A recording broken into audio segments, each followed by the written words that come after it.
여러분, 혹시 최근에 계단 오르다가 한쪽 다리만 유독 무겁게 느껴지신 적 있으신가요? 아니면 평소와 달리 발끝이 자꾸 바닥에 걸려서 휘청하신 적은요? 대부분 나이 들어서 그렇겠지 하고 넘기시죠. 하지만 제가 30년간 수천 명의 환자를 진료하면서 확인한 충격적인 사실이 있습니다. 뇌경색으로 쓰러진 환자의 87%가 이미 몇 주 전부터 다리에서 이상 신호를 경험했다는 것입니다. 여러분, 지금 이 순간이 여러분의 인생을 바꿀 수 있는 결정적인 시간이 될 수 있습니다. 제가 지금부터 알려드릴 정보는 실제로 수많은 분들의 생명을 구했던 내용입니다. 구독 버튼과 좋아요, 그리고 알림 설정을 눌러주시면 이런 생명을 구하는 건강 정보를 가장 먼저 받아보실 수 있습니다. 여러분의 작은 관심이 저에게는 더 많은 분들을 도울 수 있는 큰 힘이 됩니다. 부탁드립니다. 오늘은 정말 중요한 이야기를 해야 합니다. 바로 우리 몸이 뇌경색 전에 보내는 숨겨진 신호에 대한 이야기입니다. 얼마 전 제 진료실에 75세 남성분이 오셨습니다. 이분은 한 달 전부터 오른쪽 다리가 좀 이상하다고 느끼셨대요. 계단 오를 때 유독 오른쪽 다리만 무겁고 가끔 발끝이 바닥에 걸려 휘청거렸다고 하셨습니다. 가족들은 아버지, 운동 좀 하세요 하면서 대수롭지 않게 넘겼죠. 그런데 검사 결과는 충격적이었습니다. 왼쪽 뇌혈관이 이미 65% 막혀 있었고 언제 큰 뇌경색이 와도 이상하지 않은 상태였습니다. 다행히 이분은 조기에 발견해서 약물 치료와 시술로 위기를 넘겼습니다. 하지만 모든 분이 이렇게 운이 좋은 건 아닙니다. 제가 가장 안타까웠던 환자는 68세 여성분이었습니다. 이분도 2주 전부터 왼쪽 다리가 자꾸 끌린다고 가족들에게 말씀하셨는데 모두가 엄마, 나이 들어서 그래요 하고 넘겼습니다. 결국 어느 날 아침 식사 중에 갑자기 쓰러지셨고 응급실로 실려왔을 때는 이미 뇌의 넓은 부분이 손상된 상태였습니다. 지금도 왼쪽 반신마비로 휠체어 생활을 하고 계십니다. 왜 이런 비극이 반복될까요? 가장 큰 이유는 우리가 다리에서 오는 신호를 너무 가볍게 여기기 때문입니다. 뇌경색이라고 하면 대부분 얼굴 마비나 언어 장애만 떠올리시는데 사실 그보다 훨씬 먼저 다리에서 경고 신호가 나타납니다. 생각해 보세요.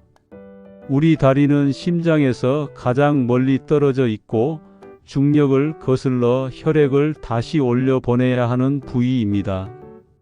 그래서 혈액순환에 조금만 문제가 생겨도 가장 먼저 영향을 받는 곳이 바로 다리입니다. 마치 오래된 아파트에서 수압이 약해지면 꼭대기층부터 물이 안 나오는 것과 같은 이치입니다. 더 중요한 건 우리 뇌의 구조입니다. 뇌는 좌우가 교차해서 우리 몸을 지배합니다. 왼쪽 뇌는 오른쪽 팔다리를, 오른쪽 뇌는 왼쪽 팔다리를 조절하죠. 그래서 왼쪽 뇌혈관에 문제가 생기면 오른쪽 다리에 먼저 신호가 나타나고 반대의 경우도 마찬가지입니다. 이것은 우리 몸이 만들어낸 놀라운 경보 시스템입니다. 제가 의대생일 때 교수님께서 하신 말씀이 있습니다. 환자의 다리를 보면 뇌가 보인다. 당시에는 무슨 말씀인지 잘 몰랐는데 오랜 임상 경험을 쌓으면서 그 의미를 절실히 깨닫게 되었습니다. 자, 그럼 이제 본격적으로 다리에서 나타나는 7가지 뇌경색 전조 신호를 말씀드리겠습니다. 이 중 단 하나라도 경험하고 계시다면 절대 가볍게 넘기지 마시기 바랍니다. 첫 번째 신호는 한쪽 다리에만 나타나는 갑작스러운 힘 빠짐입니다. 이건 정말 중요한 신호인데요. 많은 분들이 이걸 단순한 피로로 착각합니다. 하지만 피로로 인한 근력 저하는 양쪽 다리에 비슷하게 나타나고 쉬면 회복됩니다. 반면 뇌혈관 문제로 인한 힘 빠짐은 특징적으로 한쪽에만, 그것도 갑자기 나타납니다. 제 환자 중에 이런 분이 있었습니다. 62세 남성분인데 마트에서 장을 보다가 갑자기 오른쪽 다리에 힘이 빠져서 카트를 잡고 겨우 버티셨대요. 10분 정도 지나니 괜찮아져서 그냥 집에 오셨는데 다음 날 또 같은 증상이 나타났습니다. 다행히 부인이 이상함을 눈치채고 병원으로 모시고 왔는데 검사 결과 왼쪽 중대 뇌동맥이 50% 이상 좁아져 있었습니다. 만약 며칠만 더 늦었다면 큰 뇌경색으로 이어졌을 겁니다. 이런 증상이 나타나는 이유는 뇌에서 다리 근육으로 가는 운동신경 신호가 제대로 전달되지 않기 때문입니다. 뇌혈관이 좁아지면서 그 부위 뇌세포들이 산소 부족 상태가 되고, 그러면 정상적인 신호를 보낼 수 없게 되는 거죠. 특히 계단을 오르거나 의자에서 일어날 때처럼 순간적으로 큰 힘이 필요한 상황에서 더 뚜렷하게 나타납니다. 두 번째 신호는 다리의 저림과 감각 이상입니다. 환자분들은 주로 이렇게 표현하십니다. 맨발인데 양말을 신은 것 같아요. 발바닥에 뭔가 깔린 것 같은데. 만져보면 아무것도 없어요. 뜨거운 물에 발을 담가도 미지근하게 느껴져요. 이런 증상들이 바로 뇌에서 오는 감각, 신호가 제대로 처리되지 않을 때 나타나는 현상입니다. 여기서 중요한 건 허리 디스크나 말초신경 문제와 구별하는 것입니다. 허리 문제로 인한 저림은 보통 발끝에서 시작해서 종아리로 올라오고 허리를 구부리거나 펴는 자세에 따라 증상이 변합니다. 하지만 뇌혈관 문제로 인한 저림은 한쪽 다리 전체에 갑자기 나타나고 자세와 무관하게 지속됩니다. 실제로 제가 진료했던 70세 여성분은 3일 전부터 왼쪽 발의 감각이 이상하다고 오셨습니다. 차가운 바닥을 밟아도 잘 못 느끼고 슬리퍼가 벗겨진 것도 모르고 걸으셨대요. MRI 검사 결과 오른쪽 뇌의 감각 중추 부근에 작은 경색이 발견되었습니다. 다행히 빨리 치료를 시작해서 큰 문제 없이 회복되셨지만 조금만 늦었다면 범위가 넓어져서 심각한 후유증을 남겼을 겁니다. 세 번째 신호는 발을 끄는 보행, 의학적으로는 족하수라고 부르는 증상입니다. 정상적으로 걸을 때는 발끝이 자연스럽게 들려서 바닥에 걸리지 않는데 뇌에서 발목을 들어 올리는 근육으로 가는 신호가 약해지면 발끝이 처져서 바닥에 끌리게 됩니다. 이 증상의 특징은 본인보다 가족이 먼저 알아차린다는 점입니다. 여보, 요즘 걸을 때 발 끄는 소리가 나요? 아버지 신발 앞코가 한쪽만 닳았어요. 이런 가족의 지적이 있다면 절대 무시하지 마세요.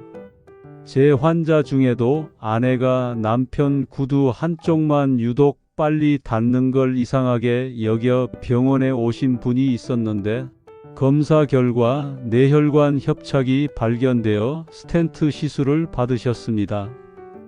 네 번째 신호는 평소와 달리 자주 걸려 넘어지는 증상입니다.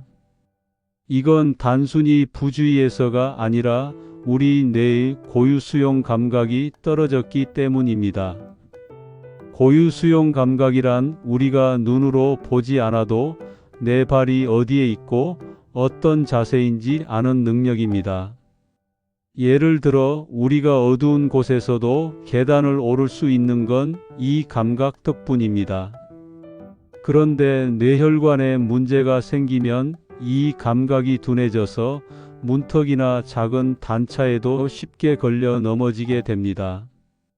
특히 60세 이상에서 이런 낙상은 고관절 골절로 이어질 수 있어 매우 위험합니다. 저는 환자분들께 항상 이렇게 말씀드립니다. 한 달에 2번 이상 발이 걸린다면 그건 부주의가 아니라 뇌가 보내는 경고입니다. 실제로 이런 증상으로 오신 환자분들을 검사해 보면 상당수에서 뇌혈류 이상이 발견됩니다. 5번째 신호는 자기 의지와 무관한 다리 떨림입니다. 물론 피곤하거나 카페인을 많이 섭취했을 때도 다리가 떨릴 수 있습니다. 하지만 이런 경우는 쉬거나 카페인을 줄이면 좋아집니다. 반면 뇌혈관 문제로 인한 떨림은 특별한 이유 없이 반복적으로 나타나고 주로 한쪽 다리에만 나타나는 특징이 있습니다. 왜 이런 일이 생길까요? 우리 뇌는 근육의 긴장도를 정교하게 조절하는데 이 조절 시스템에 문제가 생기면 근육이 불규칙하게 수축하면서 떨림이 나타나는 겁니다. 마치 오래된 형광등이 깜빡거리는 것처럼 뇌에서 오는 전기 신호가 불안정해지는 거죠. 6번째 신호는 보행 시 균형을 잡기 어려운 증상입니다. 특히 아침에 일어나서 처음 걸을 때 더 심하게 나타나는데 이는 밤사이 혈압이 떨어지면서 뇌혈류가 더 감소하기 때문입니다. 환자분들은 술도 안 마셨는데 비틀거려요. 바닥이 울렁거리는 것 같아요. 이렇게 표현하십니다. 이런 증상이 나타나는 이유는 우리 뇌의 손해 부분으로 가는 혈류가 부족해지기 때문입니다. 손해는 우리 몸의 균형과 협응을 담당하는 곳인데 여기에 문제가 생기면 마치 술 취한 사람처럼 걷게 됩니다.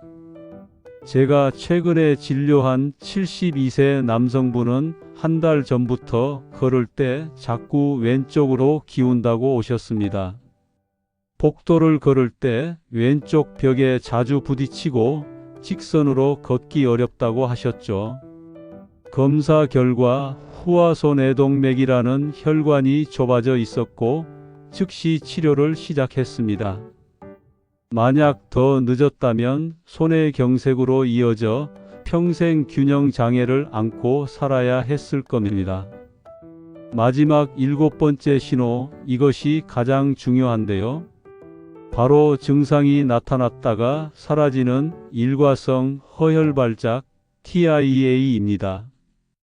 다리에 힘이 빠졌다가 30분 후에 정상으로 돌아오거나 감각이 이상했다가 다시 괜찮아지는 경우입니다. 많은 분들이 다시 괜찮아졌네 하고 안심하시는데 이것은 정말 위험한 생각입니다. TIA는 곧 닥칠 큰 뇌경색의 마지막 경고입니다. 통계적으로 TIA를 경험한 사람의 3분의 1이 한 달 내에 실제 뇌경색을 경험하고 그중 절반은 48시간 내에 발생합니다. 제가 가장 기억에 남는 환자는 58세 여성 교사였습니다. 수업 중에 갑자기 오른쪽 다리에 힘이 빠져서 의자에 주저앉으셨는데 15분 후에 괜찮아져서 수업을 계속하셨대요. 다행히 걱정된 동료 교사가 강제로 병원에 모시고 왔는데 검사해 보니 왼쪽 중대뇌동맥이 90% 막혀 있었습니다. 당장 응급시술을 했고 지금은 건강하게 지내고 계십니다. 만약 그날 병원에 오지 않았다면 며칠 내에 대형 뇌경색으로 쓰러지셨을 겁니다. 여러분, 이 7가지 신호 중에서 단 하나라도 경험하고 계시다면 지금 당장 행동하셔야 합니다. 좀 더 지켜보자, 내일 병원 가야지 이런 생각이 평생의 후회를 만듭니다. 뇌세포는 한번 죽으면 재생되지 않습니다. 단 4분만 산소 공급이 중단되어도 뇌세포는 죽기 시작합니다.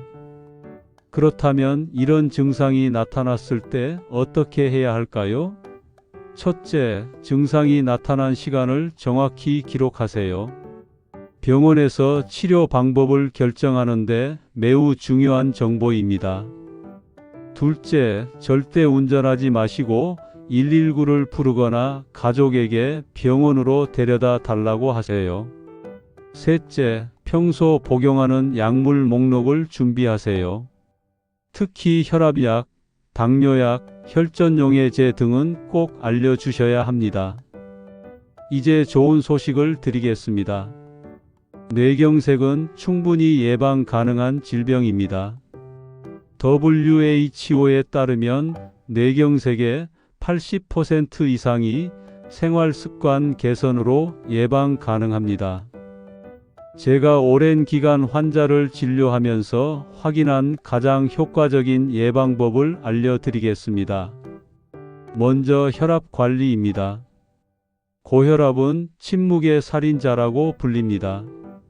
증상이 없어서 방치하기 쉽지만 혈관을 지속적으로 손상시킵니다.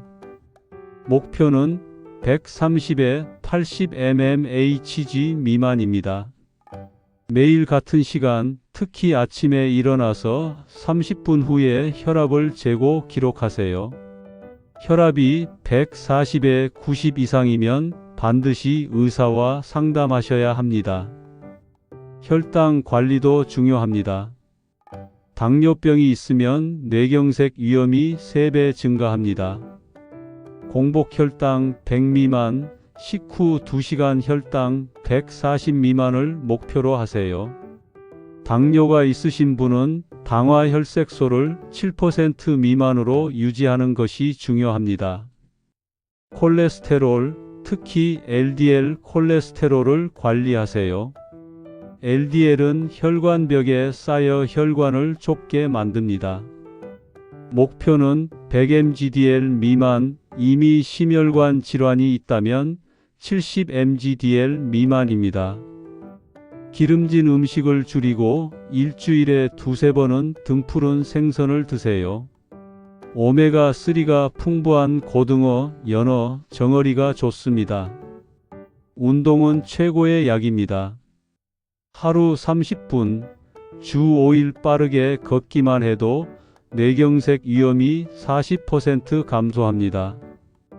옆 사람과 대화는 가능하지만 노래 부르기는 어려운 정도의 속도가 적당합니다.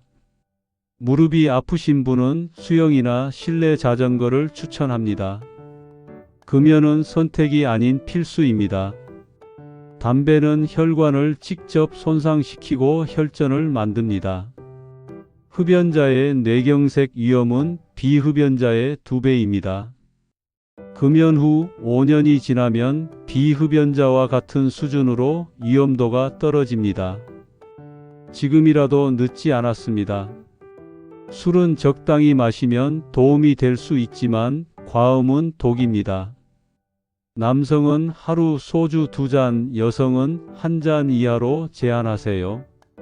일주일에 2일은 금주하시는 것이 좋습니다. 스트레스 관리도 빼놓을 수 없습니다. 만성 스트레스는 혈압을 올리고 염증을 증가시킵니다. 명상, 요가, 취미활동 등 자신만의 스트레스 해소법을 찾으세요. 충분한 수면도 중요합니다. 하루 7~8시간은 꼭 주무세요. 수면 부족은 혈압과 혈당을 모두 올립니다. 마지막으로 집에서 할 수 있는 간단한 자가 체크법을 알려드리겠습니다. 매일 아침 3분만 투자하세요. 첫째, 의자에서 팔짱 낀 채로 일어서기. 양쪽 다리 힘이 균등한지 확인합니다. 둘째, 눈 감고 30초간 제자리 서 있기. 균형 감각을 체크합니다. 셋째, 일직선 따라 10걸음 걷기. 비틀거림이 없는지 확인합니다. 넷째, 양쪽 발바닥 감각 비교하기. 온도나 촉감에 차이가 있는지 확인합니다. 이 중 하나라도 이상이 있다면 즉시 병원을 방문하세요. 괜찮아지겠지라는 생각이 돌이킬 수 없는 결과를 만듭니다.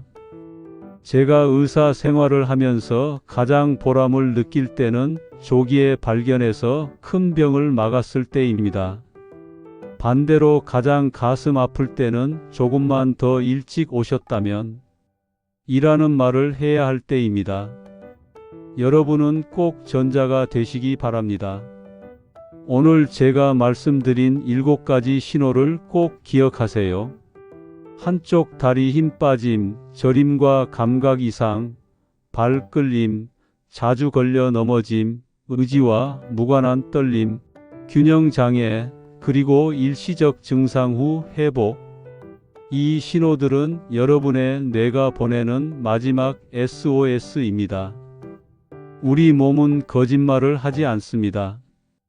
특히 다리는 뇌의 상태를 가장 정직하게 보여주는 거울입니다. 작은 변화도 무시하지 마세요. 여러분의 관심과 행동이 여러분 자신과 가족의 생명을 지킬 수 있습니다. 건강은 잃고 나서 후회해도 돌이킬 수 없습니다. 하지만 예방은 언제든 가능합니다. 오늘부터 시작하세요. 매일 30분 걷기, 혈압 체크, 금연, 이런 작은 실천이 10년 후 여러분의 삶을 완전히 바꿔놓을 것입니다. 마지막으로 당부드립니다. 이 영상을 보신 후 그렇구나 하고 끝내지 마세요. 지금 당장 일어나서 제가 알려드린 자가 체크를 해보세요. 그리고 가족들과 함께 보세요. 특히 60세 이상 부모님이 계시다면 꼭 공유해 주세요. 여러분의 작은 관심이 누군가의 생명을 구할 수 있습니다. 저는 앞으로도 여러분의 건강지킴이가 되어 진짜 도움이 되는 의학 정보를 전달하겠습니다. 오늘도 건강한 하루 보내시고 다리가 보내는 신호를 절대 무시하지 마세요. 감사합니다.